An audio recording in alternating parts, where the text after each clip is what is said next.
La estrategia de Satanás para vencernos. Muchas personas pasarán toda su vida y se preguntarán por qué no les va muy bien. Aceptaron a Cristo como su Salvador personal, pero sufren una derrota tras otra y no saben por qué. No se dan cuenta de que tienen un enemigo muy real, un enemigo de quien se ríen, lo critican y dudan, pero es muy real y tiene 3 metas: alejarnos de Dios, desviar el propósito de Dios en nuestra vida y dividirnos. Satanás es una persona muy real. Así pues, en este mensaje deseo hablar de la estrategia de Satanás para vencernos. A todos, a cada uno. No ha dejado a ninguno tranquilo. Cuando alguien me dice no creo en el diablo, creo que eso es como estar en una pista con un montón de leones y decir no creo en los animales. Se lo aseguro, Satanás es real, es mentiroso, un impostor, y muchísimas personas son engañadas, y su engaño es muy evidente cuando dicen no creo en tal persona como el diablo. Y deseo que leamos un pasaje bíblico de Romanos 8. Luego deseo que hablemos de su estrategia. ¿Cómo nos vence Satanás? ¿Cuál es su estrategia? Romanos capítulo 8. Comencemos con el versículo 5. Porque los que son de la carne, o sea, viven en pecado, no han aceptado a Cristo como su Salvador. Quizás son de la carne, piensan en las cosas de la carne. Permítame definir la carne. No nos referimos a carne, huesos, piel y sangre, sino a ese impulso interno en nosotros que se opone a Dios. Hay algo en cada uno de nosotros que se opone a Dios, y Pablo lo llamó la carne. Porque los que son de la carne piensan en las cosas de la carne, pero los que son del Espíritu, o sea, tenemos al Espíritu Santo en nosotros, confiamos en Él, en las cosas del Espíritu. Porque al ocuparse, y recuerde, la mente es el espacio y el campo de batalla del diablo. Mire, él hace toda su labor en la mente. Quizás llegue a los pies, pero él trabaja en la mente, está allí. Porque el ocuparse de la carne, o sea, una mente ocupada en lo que quiere el diablo, mucha atención, es muerte. Observe esto. Porque al ocuparse de la carne es muerte, pero el ocuparse del Espíritu, o sea, del Espíritu Santo, es vida y paz. Por cuanto los designios de la carne son enemistad contra Dios. Considere su mentalidad, sus pensamientos. ¿Cuánto tiempo de día dedica a pensar en cosas que quizás no debería, o en gente, o lo que sea? Dijo, los designios de la carne son enemistad contra Dios.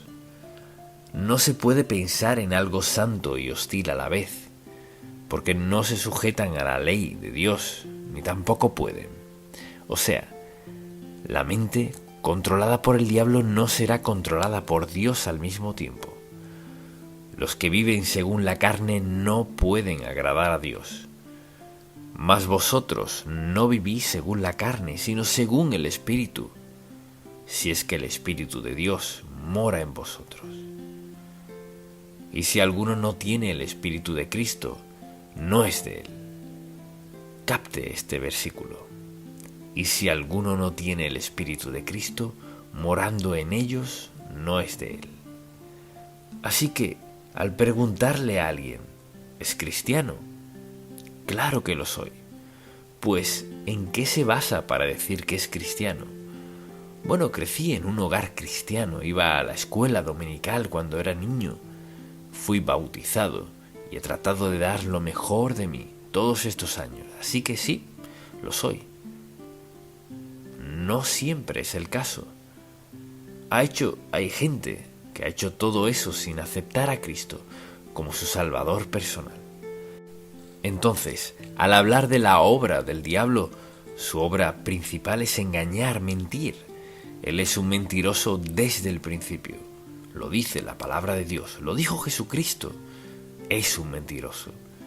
Cuando sea que escuche que el diablo le habla, escucha a un mentiroso.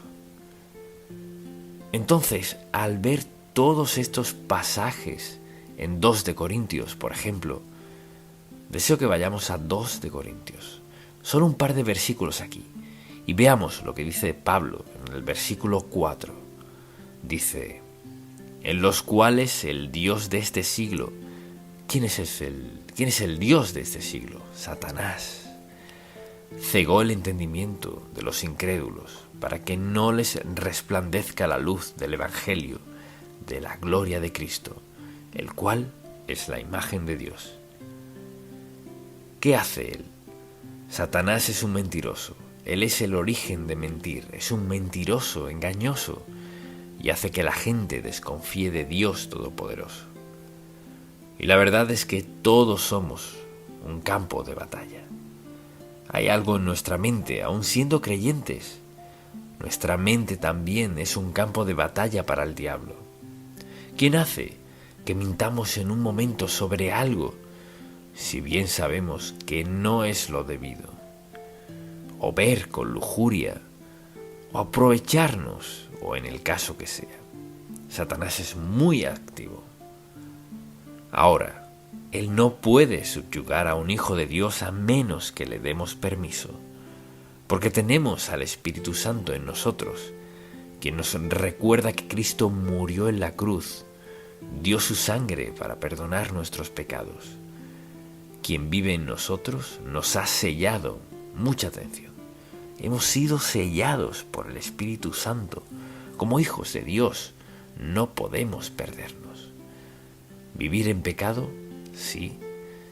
¿Desobedecer a Dios? Sí. ¿Sufrir las consecuencias? Sí. Solo que seamos creyentes no significa que podemos pecar contra Dios sin consecuencias. El pecado siempre trae consecuencias. Son las mentiras de Satanás que convencen a la gente de que pueden hacer esto, aquello y lo otro. Desobedecer a Dios y pensar, bueno, no es tan malo y nadie es perfecto. Mire, Satanás tiene un bolso lleno de trucos.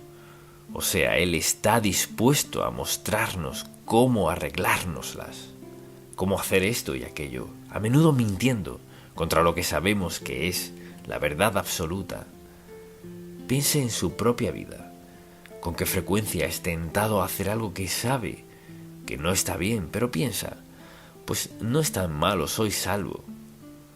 He escuchado a la gente discutir al respecto. Dicen, bueno, sé que no llevo una vida consagrada, pero la Biblia dice que mi nombre está en el libro de la vida del Cordero y soy salvo. Así es, sí lo es. También dice que Dios nos castigará, no porque no nos ame, sino porque nos ama, porque quiere captar nuestra atención para que recordemos a quién escuchamos. ¿Escuchamos al diablo o a Dios? O escucha a Dios o escucha al diablo. Y esta es una advertencia, un aviso de que Satanás está dedicado a nuestra destrucción. Así que quisiera que pensáramos por un momento en su estrategia. Así opera. Siempre trabaja para hacer todo en su poder, para desviarnos y destruirnos, porque damos testimonio del Hijo de Dios, su amor y su gracia. Así que pensémoslo en un momento. Así opera Satanás. ¿Le interesa eso? Así opera él. Dirige nuestra atención hacia una necesidad o un deseo. De esa manera siempre entra. Comienza con eso. Por ejemplo, allí estaban Adán y Eva en el huerto del Edén. Todo era perfecto, mejor imposible. Lo tenían todo, se tenían el uno al otro, todo perfecto. Lo único que no tenían era el fruto del árbol de la ciencia, del bien y del mal. Vea que todo lo demás era perfecto. Entonces, ¿qué hace Satanás? les señala lo único que no tienen. ¿Cuántos hombres y mujeres señalan a otra persona con lujuria porque tienen todo lo que necesitan en la vida, salvo a él o a ella? ¿Y cuántas decisiones se toman no porque la gente no tenga algo, sino porque les falta algo en particular? Satanás es un mentiroso, un engañador, y una de las primeras cosas que hace es señalar algo en nuestra vida que no tenemos. No nos recuerda lo mucho que sí tenemos, cuán bendecidos somos. Contamos con salud, transporte, vivienda y ropa. Señala lo que no tenemos. ¿Qué tal si tuvieras eso? Él es un mentiroso, un engañador y usa las mismas tácticas que usó en el huerto. Uno pensaría que ya lo hubiéramos pillado. ¿Cómo opera él? Nos señala lo que no tenemos. Por si queremos sentirnos completos, buscamos tenerlo. ¿Le dio satisfacción a ella? No. Y no satisface a la gente hoy. Una de sus tácticas es poner nuestra atención en algo que creemos que necesitamos. La segunda, mucha atención. Satanás escoge el momento oportuno. Él sabe cuándo somos más vulnerables. Cuando Jesucristo había ayunado 40 días y 40 noches, ¿qué le dijo el diablo? Oh, has estado ayunando, glorificando al Padre. Pues solo tienes que convertir esa piedra en pan y quedarás satisfecho. Lo que habría quebrado la voluntad y el propósito y el plan del Padre para su vida. El diablo hace lo mismo, o sea, sabe el momento de nuestra vida. Entonces, al estar hambrientos, enojados, solos o cansados, somos más vulnerables. Hambrientos, enojados, solos, cansados. Piénselo. Alto, recuerde esto, alto. Si comienza a sentirse hambriento, enojado, solo o cansado, alto. Deténgase a pensar. Ahora soy más vulnerable a un ataque satánico. ¿Captó eso? Un ataque satánico es un ataque de Satanás en uno de esos aspectos de su vida en el cual es más vulnerable. Cuando tiene hambre, ¿cómo se siente? Cuando se enoja, ¿cómo se siente? Cuando está solo, ¿cómo se siente? Y cuando está cansado y exhausto. Somos lo más vulnerable y ahí es cuando Satanás atacará. Él sabe justo cuándo y cómo atacarnos. Conoce nuestros puntos más débiles. Todos tenemos al menos una debilidad. Así opera él. Lo tercero que hace es crear duda en nuestra mente. Este libro, desde el Génesis hasta el Apocalipsis, es la palabra del Dios vivo. Todo es verdad. No parte verdad. Toda la verdad. El diablo nos atacará en esos aspectos, en los que somos más débiles, y creará duda en nuestra mente. Esa es su táctica, crear duda en nuestra mente. Entonces, si yo le preguntara, ¿cree usted la palabra de Dios? ¿Qué diría? Pues, ¿la cree toda? O sea, ¿cree toda la palabra de Dios? ¿Qué de esto? Mi Dios suplirá todo lo que les falta conforme a sus riquezas en gloria en Cristo Jesús. ¿Cree eso? Bueno, ¿por qué peca? Para suplir sus necesidades. Mire, el diablo es un mentiroso, es un engañador, le engañará, le jugará sucio como pueda para que lo siga a él y no a Cristo. Entonces, si puede crear duda en nuestra mente respecto a la palabra de Dios, esa es una duda peligrosa. Si puede crear duda en nuestra mente respecto a la palabra de Dios, no tendrá solo un pie en nuestra vida, sino toda una atadura y un firme apretón. Así opera Satanás. Obra en nuestros deseos, en nuestros puntos más vulnerables. Crea duda en nuestra mente. Y le encanta esto. Quiere que caigamos en discusiones. Y discutir con él es desastroso.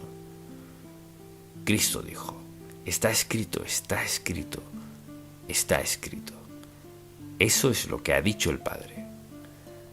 Cuando alguien quiere debatir con usted sobre lo que es bueno y lo que es malo, solo déles la palabra de Dios. Quizás digan, no conozco la palabra de Dios. Por eso debe leerla. No basta venir solo a la iglesia y escuchar un sermón de vez en cuando y creerse apto para confrontar al diablo. Miren, no somos aptos para confrontar al diablo sin que sepamos la palabra de Dios. No quiere decir que tengamos que sabérnosla toda. Pero mire, podemos confrontar al diablo si sabemos lo básico. No hagas. Y cuando comenzamos a tratar de razonar, no hagas, es decir, bueno, no deberías. Eso no es lo que dice no deberías, sino no hagas. Ahora, ¿acaso Dios está tratando de privarnos de algo bueno? No. Está tratando de protegernos de la autodestrucción. Entonces, ¿qué hace Satanás? Quiere que caigamos en discusiones y Cristo solo dijo, escrito está. Eso lo resuelve. Esto es lo que dijo el Padre. Además, Satanás usa el engaño como su arma clave. Si puede engañarnos sobre lo que sea, nos tiene. Piénselo, engañar solo significa confundir para hacer que algo parezca lo que en realidad no es. Jesucristo dijo que Satanás es un engañador y así opera. Nos engaña para que lo malo parezca bueno. Mentir no es tan malo o narrar una historia. Hay muchas formas en las que Satanás trata de engañarnos y sabe cuándo somos más vulnerables en cualquier aspecto de la vida en el cual decida atacarnos. Además, quiere crear división. En donde sea que se elimine la palabra de Dios, habrá división y conflicto, desconfianza y falta de fe. La palabra de Dios nos armoniza. Conocemos la verdad, la distinguimos del error, de la mentira. Queremos seguir a Dios. Eso nos da armonía, paz y gozo. No necesitamos tener todo lo que quisiéramos en la vida. Satanás dirá, pues no estás completo sin esto, aquello y lo otro. Del mismo modo podríamos decir, bueno, la Biblia dice que mi Dios suplirá todo lo que me falte, conforme a sus riquezas en gloria en Cristo Jesús. ¿Es la verdad o no? Todo se resume a esto. ¿Es esta la palabra de Dios o no? Es la palabra del Dios vivo, verdad, de principio a fin. Y Dios quiere que vivamos por ella. Si queremos tener paz, armonía, gozo, plenitud, integridad, seguridad y todo lo demás, regimos nuestra vida por la palabra de Dios. Fíjese que no dije feliz, porque la felicidad va y viene, sino la verdad, el gozo, la piedad. Dios quiere lo mejor para nosotros. Nos ha dado lo mejor, pero tenemos un enemigo en el diablo, y él miente. Hace su mayor esfuerzo para dividirnos. Nos entrampa con mentiras. Nos dice que la palabra de Dios es obsoleta, que ya no la necesitamos. Así que, o le creemos o no. Pero Satanás crea división porque en el fondo su meta es destruirnos. Si Satanás logra que dudemos de un versículo de la Biblia, un versículo tiene un pie en nuestra vida. ¿Por qué pasa esto? Si logra que dudemos, preste mucha atención. Si logra que dudemos de un versículo, nos llevará a otro aspecto de nuestra vida, en el cual nos gustaría desobedecer a Dios y llevarnos a pensar, pero eso no es cierto. Bueno, quizás esto no sea verdad después de todo, y hace esto paso a paso, hace que dudemos de esto. Al cabo de poco tiempo, dudará esto, no pasará mucho y estará dudando la palabra de Dios. Así de engañoso es él, es un mentiroso, un engañador, y lo único que quiere es que dudemos de la palabra de Dios. Y si dudamos un poquito de su palabra, dudaremos más. Luego sucede esto, se encontrará haciendo ¿qué? Sacando versículos bíblicos de los cuales quiera dudar, y le diré cuáles serán. Los aspectos en los que quiera pecar serán los que querrá dudar de la verdad de la Biblia. Satanás es engañoso, es un mentiroso, es un engañador. Tenemos un enemigo. Mire, todos tenemos el mismo enemigo. Él obra del mismo modo en nuestra mente. ¿Cómo pensamos? Sí, si somos salvos por la gracia de Dios y pensamos como Él, viviremos en santidad. Cuando decidimos pensar de otra forma que no sea como Dios piensa, nos encontraremos en problemas, desobedeciendo a Dios. Al leer la palabra de Dios es tan clara como el agua. O la creemos o no la creemos. Si no la creemos, debemos asumir la responsabilidad por no creer todas las grandes y maravillosas promesas de Dios en la Biblia. Este es un libro sagrado, santo, el libro de Dios. O lo creemos o no. No se trata de creer partes, sino todo, desde Génesis hasta el último versículo del Apocalipsis.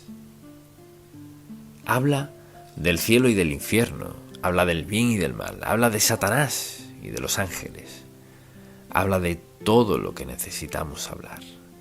El asunto no es nada específico, lo creo o no lo creo. Satanás le mentirá, le dará falso testimonio, le engañará, hará todo en su poder para lograr que dude la palabra de Dios. Pero algo es seguro, morirá y será juzgado por la palabra de Dios. ¿Dónde diría que se encuentra? ¿Ha aceptado a Cristo como su Salvador personal? Quizás no lo entienda todo. Tal vez no entienda todo lo que pasó en la cruz. Puede que no entienda todo lo que sucedió en la tumba vacía, pero ¿cree la verdad de la palabra de Dios? Creer en el Señor Jesucristo, entregándose a Él, y tendrá el don de la vida eterna. ¿La cree lo suficiente para guiarse por ella? Esa es la clave. ¿Cree la palabra de Dios lo suficiente para guiarse por ella? Cuando contesta esta pregunta, sabrá si cree o no la palabra de Dios. Padre, gracias por hacer tu palabra tan clara como el agua. Expusiste al diablo como el mentiroso que es. Nos has mostrado al Señor Jesús para enseñarnos la verdad que es y que encarna, y que toda nuestra esperanza, ayuda y nuestro modo de vivir están en Él. Señor, te pido que todo el que escuche este mensaje reconozca que un día se presentará ante ti y ahí tendrá la certeza de que le decías la verdad. Pero para algunos será muy tarde. Gracias por tu palabra, por tu promesa y por el poder para guiarnos a diario. Oramos en el nombre de Jesús. Amén. Nuestras convicciones en torno al dinero. Sabe que el dinero está en la mente de la gente hoy.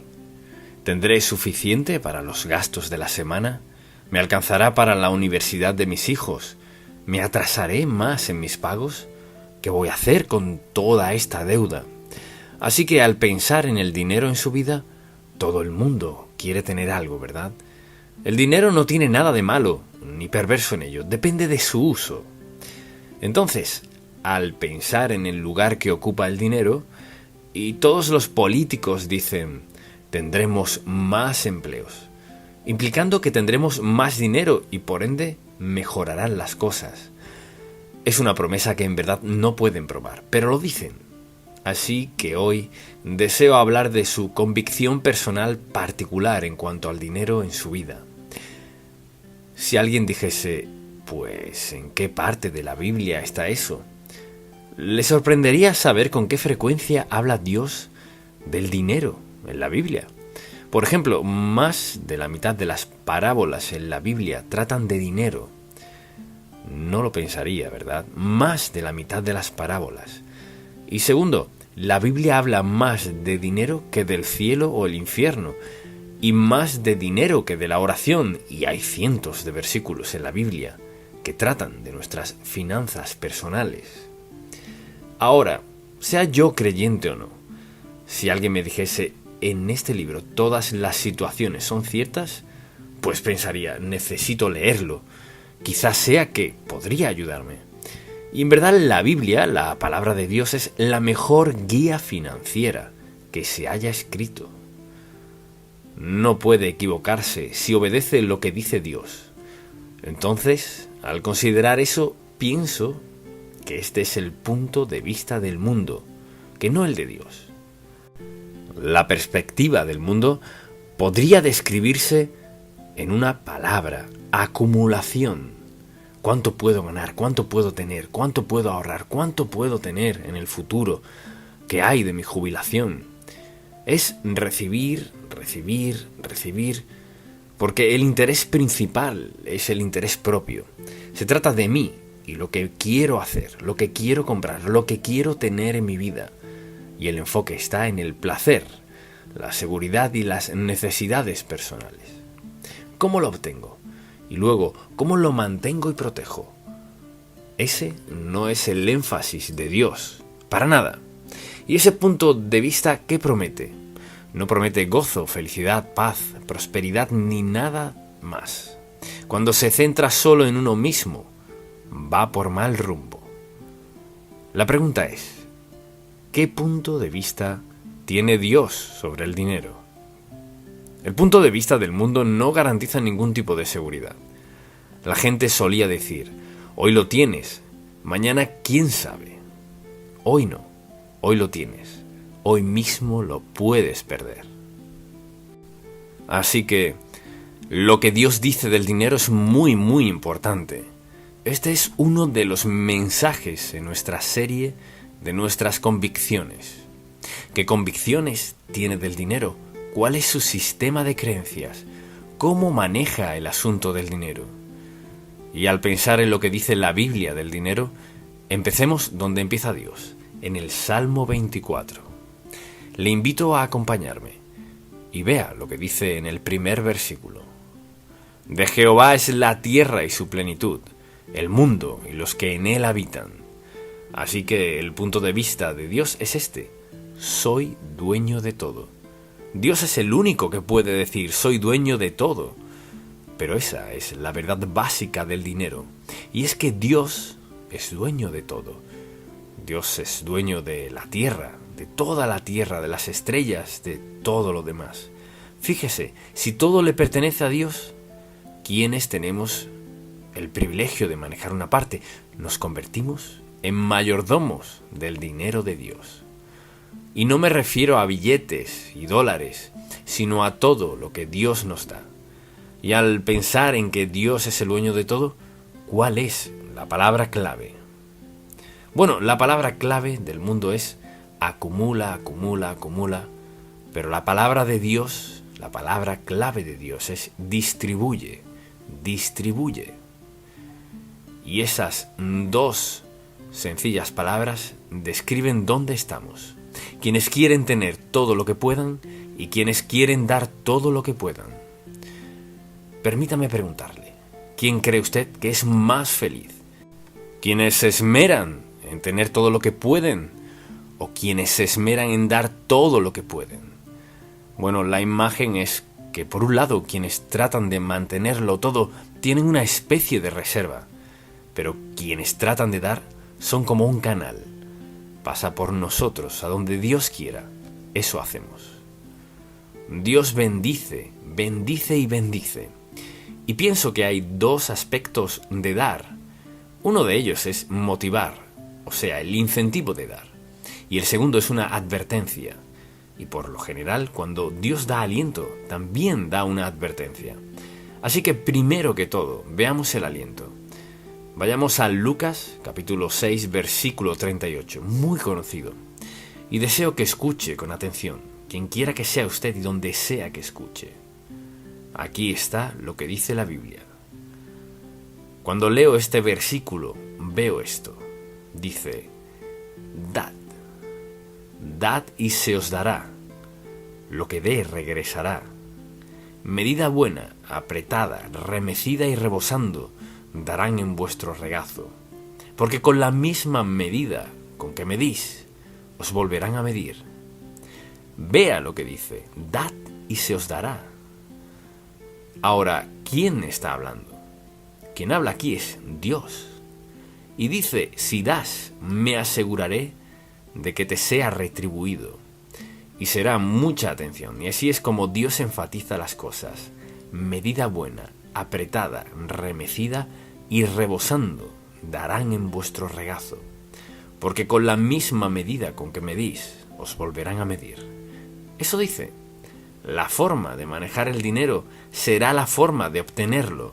Pero si soy mezquino con el dinero y todo es para mí, si todo se centra en mí, recibiré lo que pueda hacer yo mismo.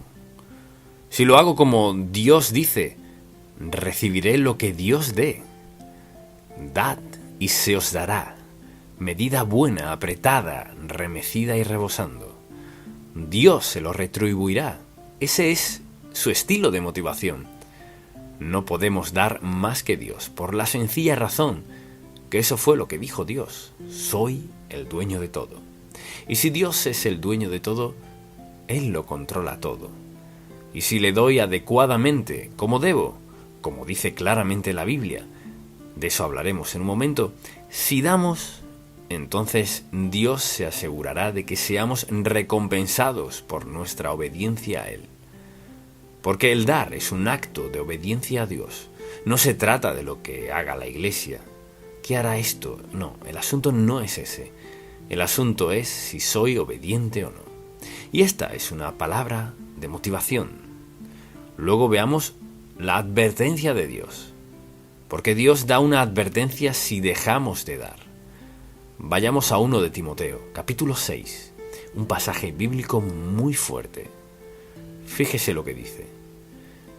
Quizás usted sea una de esas personas cuya meta es enriquecerse, entonces no le agradará este versículo.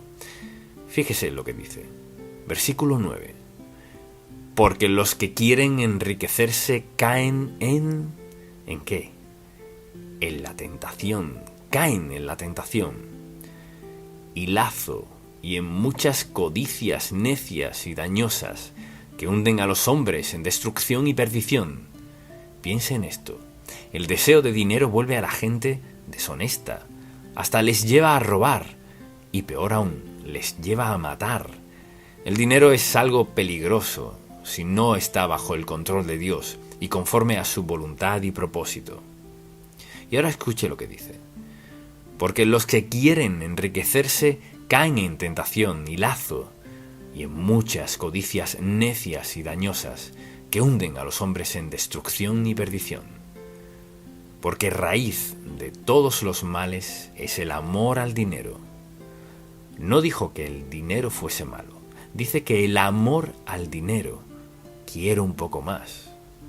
Porque raíz de todos los males es el amor al dinero, el cual, codiciando algunos, se extraviaron de la fe y fueron traspasados de muchos dolores. No puede ser más fuerte cuando se trata de la advertencia de Dios. Pasa exactamente eso. Cuando nuestra actitud hacia el dinero no agrada a Dios, ¿qué pasa?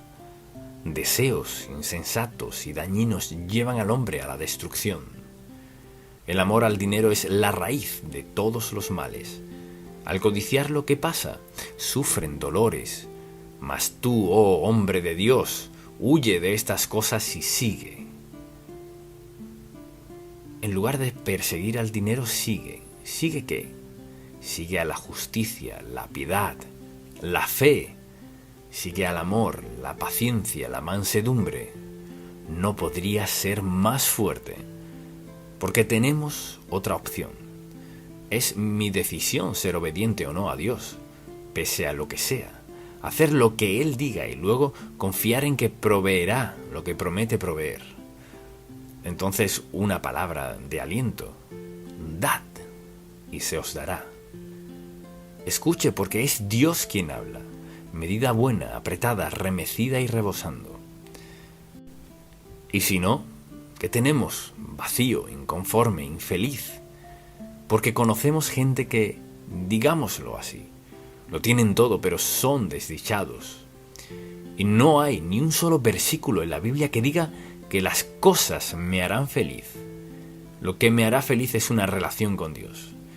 Le invito a regresar a Malaquías por un momento y veamos este capítulo 3.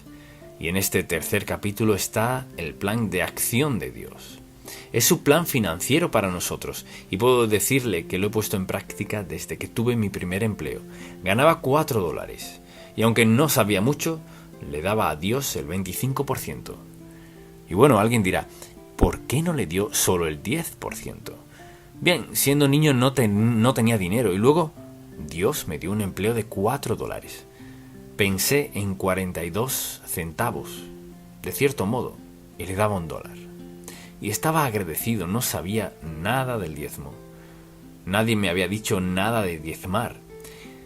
Luego recibí otra ruta de periódicos y pasé de $4 a $16 a la semana. Dios multiplicó el 25% de lo que le di. Y claro, le di más que un diezmo. No sé exactamente cuánto daba. Pero aprendí una lección. Y nunca he olvidado la lección. Y le aseguro que he estado en situaciones y circunstancias que solo Dios me ha podido rescatar. No han sido deudas porque siempre las he evitado. Cada vez que he tenido una necesidad, Dios ha estado allí para suplirla. Por tanto, estoy completamente persuadido y convencido de que lo que Dios promete lo llevará a cabo. Y ahora escuche este pasaje. En Malaquías, capítulo 3, versículo 8, dice: ¿robará el hombre a Dios? Pues vosotros me habéis robado. Y dijisteis, ¿en qué te hemos robado? Y Dios contesta, en vuestros diezmos y ofrendas. ¿Sabe lo que eso quiere decir? Si alguien no diezma, le está robando a Dios. Si no estuviese mal, ¿por qué diría robar? ¿Por qué no usa la palabra negar? No. Algo que lo hiciera ver un poco más aceptable. ¿Robará el hombre a Dios? Pues vosotros me habéis robado. Y dijisteis, ¿en qué te hemos robado? En vuestros diezmos y ofrendas. Escuche lo que dice. Malditos sois con maldición, porque vosotros, la nación toda, me habéis robado. Está hablando de Israel, pero el principio se aplica a todos los creyentes. Y ahora dice, esto es lo que quiero que hagan. Traed todos los diezmos al alfolí, la iglesia, en aquel tiempo el templo, y haya alimento en mi casa, y probadme ahora en esto, dice Jehová de los ejércitos, si no os abriré las ventanas de los cielos, y derramaré sobre vosotros bendición hasta que sobreabunde. Esa es la promesa del Dios soberano del universo, quien lo controla todo, y leímos que es el dueño de todo. Y veamos ahora este versículo. ¿Robará el hombre a Dios? Así será.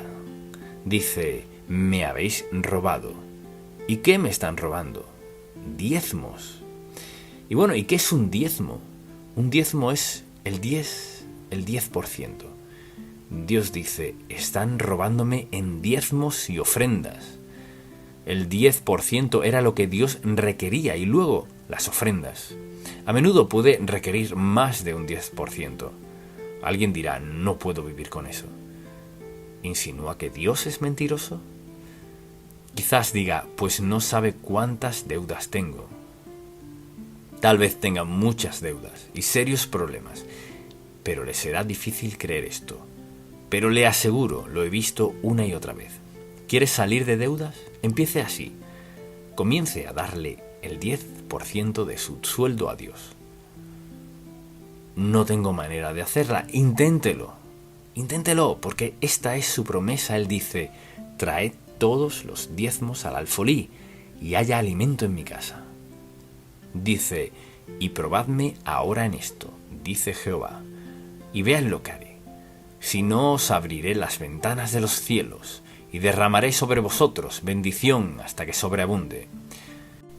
Y usted dirá, ¿y cómo es eso posible? Bueno, yo no sé cómo es posible. ¿Sucede? Sí. Sí, sucede. Dios siempre honra su palabra. Y dice, bien, algunos de ustedes no han hecho eso. Malditos sois con maldición, porque vosotros, la nación toda, me habéis robado. Traed todos los diezmos. Y ahora alguien dirá, mi diezmo es de 5%. Eso es como esta moneda de 5 centavos vale 10. No es así. Traed todos los diezmos al alfolí y haya alimento en mi casa. Esto es lo que dice. Dios sabe que dudaremos de él y dice, probadme ahora en esto, dice Jehová de los ejércitos, si no os abriré las ventanas de los cielos. En la prueba os abriré las ventanas de los cielos y derramaré sobre vosotros bendición hasta que sobreabunde. Y puede que alguien diga, lo siento, pero no puedo hacer eso. Pero eso fue lo que dijo. Es una prueba y algunos ni lo intentan. He visto gente en toda clase de deudas y nadie que ha intentado esto ha regresado a decirme, bueno, intenté lo que usted dijo y no funcionó. Nadie. Por esta razón, mire, no es mi promesa, es la promesa de Dios. Y Dios dice, si me traen todos los diezmos al alfolí, haré esto. Dice, derramaré sobre vosotros bendición hasta que sobreabunde. Mire, la bendición de Dios no llega a gotas, se rebosa. Y quizás diga, estoy en necesidad. Si así es, comience a diezmar. Bueno, es que, ¿sabe qué? ¿Qué dijo Dios? Dijo, probadme, así que Dios reconoce que comenzar a diezmar es una prueba. Y no me ha escuchado decir ni una sola palabra en cuanto a darle dinero a la iglesia. Porque no se trata de eso, se trata de ser obedientes a Dios. Si diezmo a Dios y le doy lo que le pertenece, esto es lo que haré. Derramaré sobre vosotros bendición hasta que sobreabunde. Y ¿sabe qué? Mire, no podrá darse cuenta de cómo sucede. No podrá descifrarlo. De ser así, haría esto. Esto fue lo que hice. Comencé a diezmar y a hacer esto y aquello. No fue usted. Le tomó la palabra de Dios en su prueba. Le obedeció y Dios hizo lo demás. Mire, Dios no solo proveerá lo que usted necesita y no solo se mostrará fuerte y generoso. Porque dice, reprenderé también por vosotros al devorador y no os destruirá el fruto de la tierra, ni vuestra vid en el campo será estéril, dice Jehová de los ejércitos. Esto es lo que dice. No solo eso, no solo viene con obediencia lo que he requerido, sino que les protegeré. Dios dijo, protegeré sus cosechas. O sea, lo que está diciendo es, al ponerme a prueba y al darme el diezmo que me pertenece, porque soy dueño de todo y eso es lo que requiero que me devuelvan, esto es lo que pasará. Verá que Dios le protegerá. Mire, Dios no mendiga dinero porque lo necesite. ¿Recuerda dónde empezamos? Dios es el dueño de todo. Así que no es que necesite algo. Él no necesita nada. Él quiere que lo amemos, que lo obedezcamos y sigamos, porque esa es la forma más sabia de vivir y es la vida que Él nos tiene. Y al ver lo que hace el mundo frente a lo que Dios dice, le aseguro que Dios no se quedará corto en ningún lado. Traed todos los diezmos al alfolí. Esto haré. Pónganme a prueba y verán lo que haré. ¿Sabe a qué se resume esto? Una de dos palabras: obedecer o desobedecer. La decisión es mía, la decisión es suya. Y quizás alguien diga, sí, pero usted no conoce mis circunstancias. He escuchado tanto eso. Permítame decirle, no necesito conocer su circunstancia. Escuche, Dios la conoce. Y Dios puso en su palabra, conociendo todas las circunstancias que existieran, dijo, esto pasará. Hagan lo que les digo y les bendeciré. De hecho, les bendeciré de tal modo que otras personas se preguntarán, pero sabe, si obedece a Dios y confía en Él, hace lo que dice, Dios le bendecirá y protegerá personalmente. No importa lo que suceda o digan los demás. Esa es su promesa.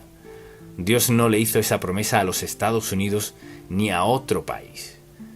Esta es una promesa personal al pueblo de Dios. Y permítanme preguntarle, ¿está diezmando? Veámoslo así. ¿Desean lo mejor de Dios para su vida? ¿Cree que Dios dice la verdad? Él es el dueño de todo. Dios pide un diezmo. Y Él promete rebosar con bondad y protección, cuidado y bendiciones en su vida. Es cuestión de creerlo o no. Y puedo decirle, en todos estos años, Él cumple su palabra cada vez. La cumple. Entonces, sabía que usted tendría su propia forma de manejar sus finanzas, pero sabía que no estaría feliz.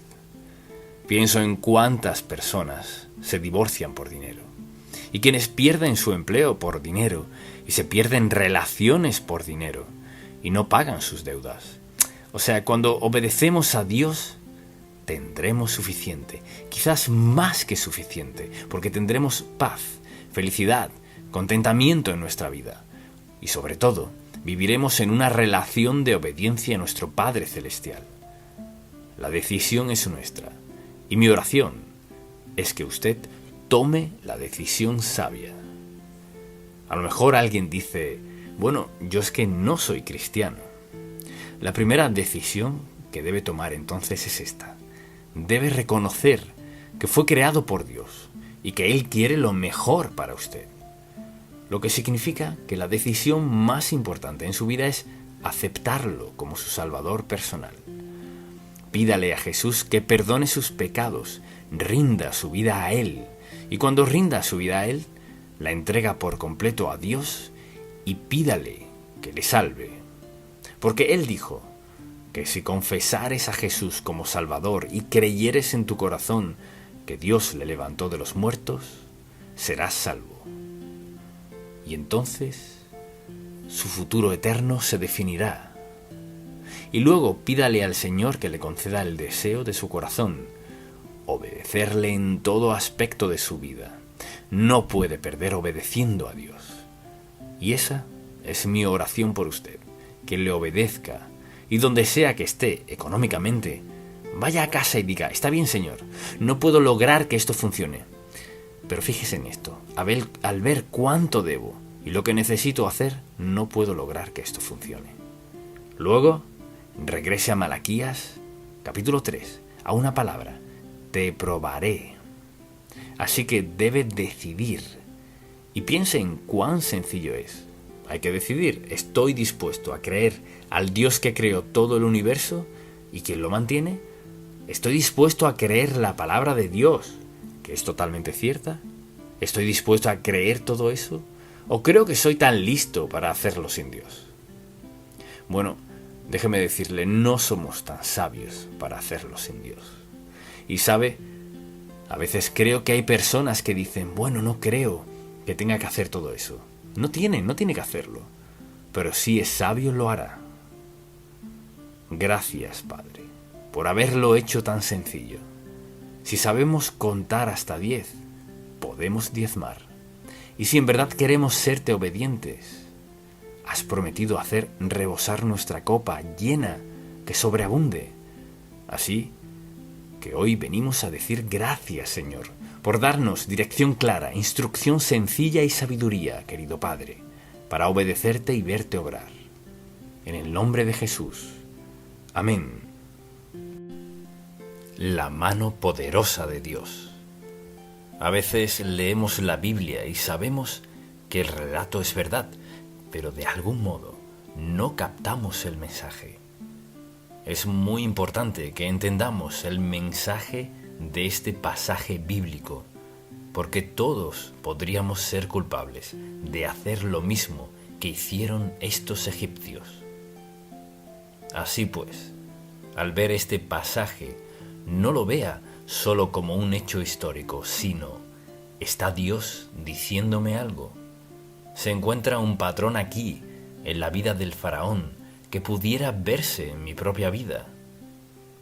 Permítame ponerle al tanto de dónde estamos. Dios le habló a José, quien estaba preso, quien interpretó un sueño. Y el faraón de Egipto terminó liberándolo. Tomó a su familia, que eran como 70, los puso en Gosén, en Egipto, que era la mejor región. Y ya habían pasado casi 400 años. Reinaron varios faraones. Y este faraón en particular vio a su alrededor y pensó: esos israelitas, esos hebreos están multiplicándose. Quizás ya sean casi 2 millones y están en la mejor región del país. En caso de un conflicto, quizás se unan a nuestros enemigos. Así que, para prevenir cualquier problema, voy a esclavizarlos a todos. Y así fue que puso a Israel en esclavitud, para que le construyeran monumentos y demás. Bien, alguien creció en su familia, o sea, en la familia de la hija del faraón, y resultó que era hebreo. Creció y fue educado en el palacio del faraón, y luego cometió un error. Fue desterrado al otro lado del desierto, y ahora Dios le habla a su corazón. Y en una zarza ardiente, Dios le encomienda una gran labor. Le dijo: regresarás a Egipto, voy a liberar a mi pueblo. Como es natural, Moisés tenía muchas preguntas, pero la verdad es que ese fue el mandato de Dios. Así que Dios aquí está usando a Moisés para obrar en la vida del faraón, de una manera que no es solo algo que dista mucho de la manera en que vivimos nosotros, pero debería enseñarnos una lección. Así que deseo que notemos lo que está sucediendo. Dios le dijo: fíjese. Y dijo Jehová a Moisés: cuando hayas vuelto a Egipto, mira que hagas delante de Faraón todas las maravillas que he puesto en tu mano. Pero yo endureceré su corazón, de modo que no dejará ir al pueblo. ¿Qué clase de mandato es ese? Pues no parece muy justo, pero para Dios no es cuestión de que sea justo o no. Se lo ordenó porque quería hacer algo. Quería a Egipto en sumisión a Dios Todopoderoso y que supieran que es el único Dios verdadero, y justo eso sucedió. Después, Moisés y Aarón entraron a la presencia del faraón y le dijeron: Jehová, el Dios de Israel, dice así: deja ir a mi pueblo a celebrar mi fiesta en el desierto. Y el faraón respondió: ¿quién es Jehová, para que yo oiga su voz y deje ir a Israel? Yo no conozco a Jehová, ni tampoco dejaré ir a Israel. Pues Dios sabía que sucedería eso. De hecho, por eso Dios comienza su obra en la vida del faraón y comienza el proceso de liberar a los judíos, a Israel, los hebreos, del yugo egipcio. Lo que ocurre es que al escuchar esto el faraón les da más trabajo, que hagan ladrillos sin darles paja, y así todo empeora. Como es natural, Moisés no es muy popular por haber causado esto. Pero Dios dice 4 veces en este capítulo 6, yo soy Jehová, yo soy Jehová, yo soy Jehová, yo soy Jehová y resolveré todo esto. Así pues, como resultado, Dios comienza a mandar plagas. La palabra es que manda como una flecha a los egipcios.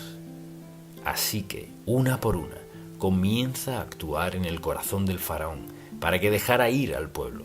Y sabemos que el resultado final es que fueron liberados. Y deseo que notemos lo que pasa aquí. Y es que Moisés se presenta al faraón y le dice: así dice Dios, deja ir a mi pueblo. Y en respuesta, como es natural, dice: no los dejaré ir. Y Dios dice: está bien.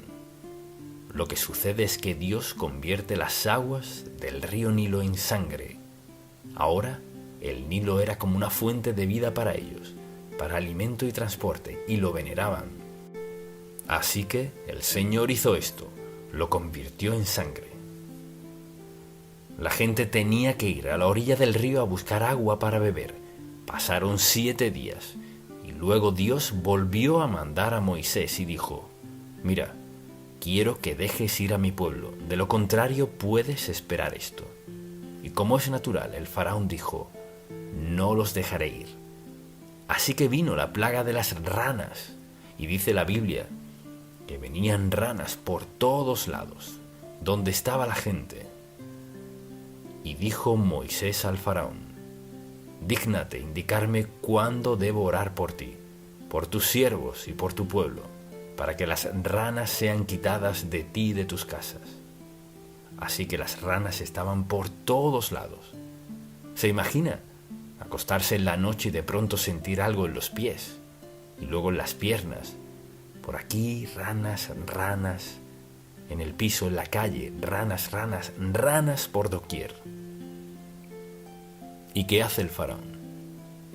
Llama a Moisés y le dice: mira, saca a estas criaturas de aquí y los dejaré ir. ¿Y qué hace? Decide no hacerlo. Presta atención, aquí hay lecciones en cuanto a tomar una decisión y luego no cumplir su palabra. El faraón dijo: los dejaré ir, quita las ranas y los dejaré ir, pero no los dejó ir. Y Moisés tuvo que volver a confrontarlo, a pesar de todo lo que estaba ocurriendo. La siguiente plaga que mandó Dios fue piojos. De pronto todo Egipto estaba lleno de piojos. Imagínese estar lleno de piojos. Eso estaba pasando. Era tan grave que incluso el faraón le pidió: elimínalos y dejaré ir a tu pueblo. Pero no lo dijo en serio. Así que una y otra vez, Dios le da al faraón una oportunidad de hacer lo correcto. Pero el faraón hizo lo que hace mucha gente: prometerle algo a Dios cuando en verdad están sufriendo, y cumplen por 2 semanas, quizás un mes. ¿Alguna vez le ha dicho a Dios que si le quita la presión de algo, usted haría tal cosa? ¿Le ha hecho una promesa a Dios? Diga amén. ¿Y alguna vez la ha roto? Diga amén. Así mismo es. Eso fue lo que hizo el faraón. Piense en el patrón. Seguimos el modelo de un pagano. Le hacemos promesas a Dios y no las cumplimos. Entonces el faraón dice: no los dejaré ir. Y la Biblia relata que Dios manda insectos, toda clase de insectos, comienzan a penetrar por todo Egipto. Entonces, ¿qué hace? Vuelve a incumplir, no los deja ir. Así que tienen un enfrentamiento y luego surgen problemas difíciles por lo que sucede. Y le advierte: si no los dejas ir, mataré a todo tu ganado, todo el ganado egipcio. Mataré a todas tus vacas, no tendrán nada que comer, sufrirán los resultados. Y mire, fíjese, el faraón en su arrogancia dice: no lo haré. Así que sufren los resultados. Ahora, toda la gente en Egipto sufría las consecuencias de todo esto como resultado de la decisión de un hombre, de actuar a su manera, de negarse a la orden de Dios y de negarle la libertad al pueblo de Dios. Porque lo que pedían al faraón era: queremos irnos por un tiempo a alabar y adorar a Dios. Pero él no los dejaba ir. Así pues, sesión tras sesión con faraón, lo confrontaban con el hecho de que estaba desobedeciendo a Dios Todopoderoso. Y luego Moisés volvió a confrontarlo y le dijo: Dios dice que dejes ir a mi pueblo. ¿Los dejarás ir o no? Y dice la Biblia que el Señor mandó úlceras por todo Egipto, no solo madres, padres, abuelos, sino también los niños. Todo el mundo tenía sarpullidos con úlceras. Así que imagínese por lo que ya habían pasado, y es que el agua se convirtió en sangre. Vinieron ranas, piojos, insectos, la plaga del ganado y la de las úlceras, y aún así no pasa nada. Desde luego volvieron a confrontarlo, y esta vez hay granizo por todos lados, lo que acabaría con las cosechas y los animales. Se trataba de destrucción para decirle al faraón: deja ir a mi pueblo. Y Dios sabe que el faraón no accederá, sabe que no lo hará, pero sigue dándole oportunidades. Y el faraón sigue diciendo que sí, pero no lo hace. Entonces, desde luego, vienen las langostas, así que hay saltamontes por doquier, saltamontes por toda la tierra, todo lleno. Piense en toda la gente inocente que sufrió por la decisión de un hombre. Y a veces pienso en cuántas familias sufren a causa, bien sea del padre o de la madre o del hijo o de la hija. Es difícil desobedecer a Dios en privado. Es difícil desobedecerlo solos, porque todos tenemos influencia o relaciones en la vida o testimonios. Y al desobedecer a Dios creemos que es en privado, pero no lo es. Todo el mundo en la familia sufre las consecuencias cuando alguien desobedece a Dios. Pues bien, aquí está el líder de Egipto, el faraón, y se niega a dejar ir al pueblo de Dios, y todos sufren como resultado. Ha hecho promesa tras promesa, y Dios sabe que todas esas promesas se romperán, no se harán realidad. Y luego llega la última plaga que deseo mencionar en este mensaje, y es que la gente despertó una mañana pensando: esta es una noche larga. Y Dios dejó a todo Egipto en oscuridad, excepto en Gosén, donde estaba el pueblo de Dios. Y es interesante lo que dice al respecto, porque está tan oscuro, escuche esto, era tal la oscuridad que cuando la gente trataba de tocarse entre sí, nadie podía ver nada, en tiniebla absoluta, oscuridad total. Ahora, creo que de todo lo que sucedió, eso sería lo más tenebroso. ¿Estoy ciego? Es que no puedo ver. ¿Y su esposo, su esposa y sus hijos? ¿Qué pasa? No podemos ver nada. Por 3 días nadie podía ver nada. ¿Y los dejó ir? No, no los dejó. Y desde luego hay una última plaga, la cual no abordaré hoy, adrede. Así que 9 de estos ataques, que era lo que llamaban plaga, han sucedido en todo Egipto. Todo el mundo ha sufrido, salvo los hebreos en Gosén. Así que pensemos un momento en esto.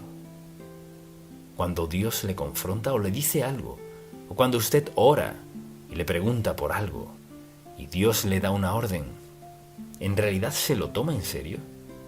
La mayoría de la gente piensa: pues si oré por eso y le pedí a Dios que me perdonara, pero no tenían la intención de cambiar ni su actividad ni su comportamiento. Pero dicen: Señor, por favor, perdóname en el nombre de Jesús. Amén. Dios sabía que no querían cambiar, o tal vez tengan un sentimiento momentáneo. Bueno, sí, cambiaré, quiero mejorar, pero no lo hará. ¿Está Dios mostrándonos la falacia de hacerle promesas que no pensamos cumplir? Y aunque planeemos cumplirlas, ¿no lo hacemos? O dicho de otro modo, llamémoslo por su nombre: desobediencia deliberada e intencional a Dios, siendo que Él nos ha mostrado con claridad lo que requiere de nosotros. Y es sorprendente cómo la gente cree que puede hacerle promesas a Dios y seguir como si nada hubiera pasado. Hacerle una promesa a Dios es algo muy serio. Y vemos que esto sucede en todos estos capítulos. El faraón no cumplirá su promesa porque así es su corazón, y Dios lo sabe. ¿Qué fue necesario para al fin convencer al faraón de que dejara ir al pueblo de Dios? Un gran desafío. Pero lo importante es esto: ¿cuál es nuestra lección aquí? ¿Qué nos dice Dios? Creo que quizás todos hemos dicho en algún momento: sí, Señor, sí, muchas gracias, gracias por perdonarme, puedes contar conmigo. Pero en nuestros corazones quizás lo creamos posible, pero no estamos muy convencidos de que lo obedeceremos. ¿Cuántas veces hay que confesar nuestros pecados antes de ser perdonados? ¿Cuántas? Y la mayoría de la gente no sabe la respuesta a eso. Si confesamos nuestros pecados, Él es fiel y justo para perdonar nuestros pecados y limpiarnos de toda maldad. Pero si mi confesión solo es así de profunda, Dios ni la reconoce. Si mi confesión es del fondo de mi corazón, alma, espíritu, eso es otra cosa. Pero si digo, bueno, ¿acaso no dice la Biblia que confesión significa acuerdo? Sí, pero si en realidad estoy de acuerdo con Dios, desde mi corazón, mi espíritu, mi alma, hago una confesión genuina, un acuerdo sincero con Dios, haré un cambio en mi conducta, en mi conversación, en mi carácter, si en verdad lo dije de corazón. Así que todos cometemos errores, todos pecamos a veces. Quizás sea algo breve o una situación no muy seria, o quizás sí lo sea. Pero lo que sea que le pidamos a Dios, que nos perdone, y sabemos de corazón que queremos esto, queremos alivio por el momento.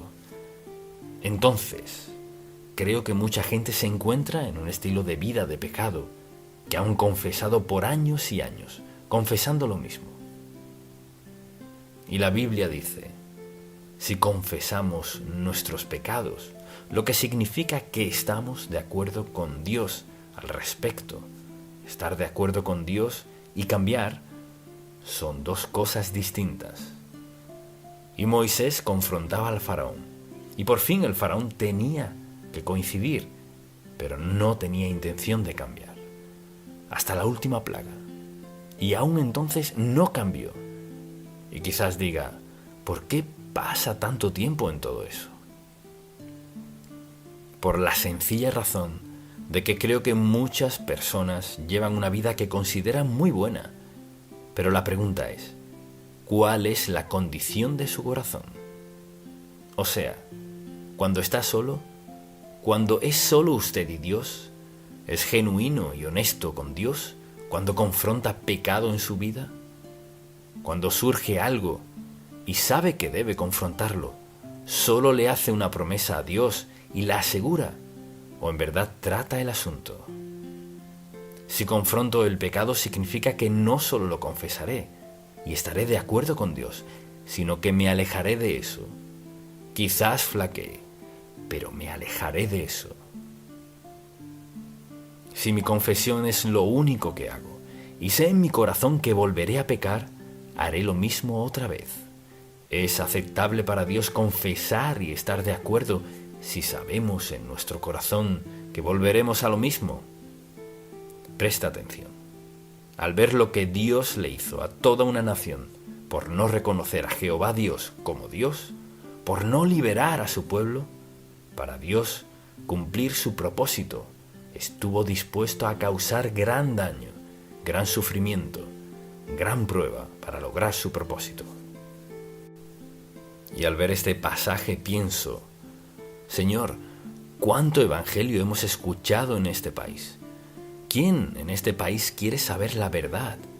Pueden escucharla, pueden encender el televisor o la radio o ir a la iglesia o hablar con algún amigo cristiano si quieren saber. ¿Acaso no estamos resbalando y caminando de manera deliberada por un rumbo, como si supiéramos lo que dijo Dios? Hemos tenido iglesias, predicadores por tantos años, y seguimos por la misma vía, el mismo rumbo. Iremos en una dirección hasta tal punto que Dios diga no más. Nunca nadie ha vivido en una sociedad así, pero gradualmente hemos cambiado de actitud en asuntos que aceptamos. Desobediencia deliberada e intencional a Dios. Y Él dice muy claro en su palabra qué no hacer. Actitudes, vestimenta, toda nuestra moral en declive, y decimos que somos cristianos, y decimos que amamos a Dios. No se trata solo de personas perdidas, sino el pueblo de Dios cede en sus convicciones y piensa, Si le pido a Dios que me perdone, seguro lo hará. Pienso en toda nuestra nación por el rumbo que va. Si en algún momento hemos necesitado ser avivados, un avivamiento genuino, un nuevo despertar en nuestra nación, este es el momento. Cuando escuchamos a toda la gente que está dando sus discursos y todo lo que prometen, etc., pensamos, ¿hacia dónde vamos? Vamos por un mal rumbo y sufriremos las consecuencias por desobedecer a Dios de manera intencional y deliberada. Sus caminos, sus mandatos, su verdad, sus reglas y sus oportunidades. Así que, al leer estos capítulos, no puedo detenerme con solo esto, en lo que a la verdad respecta, porque la verdad está en todo este libro, y ya sea una nación o un individuo, el pecado contra Dios tiene una penalidad. Y ahora seré breve al decir esto. Vamos en una dirección desastrosa en la vida de esta nación, a menos que el pueblo de Dios comience a orar y a clamar a Él, para que Dios cambie las mentes y las actitudes de la gente. Así que el principio es este: si obedecemos a Dios, seremos bendecidos. Si desobedecemos a Dios como nación, sufriremos las consecuencias. Todo Egipto sufrió las consecuencias de su desobediencia a Dios Todopoderoso. Es un principio, no solo una historia.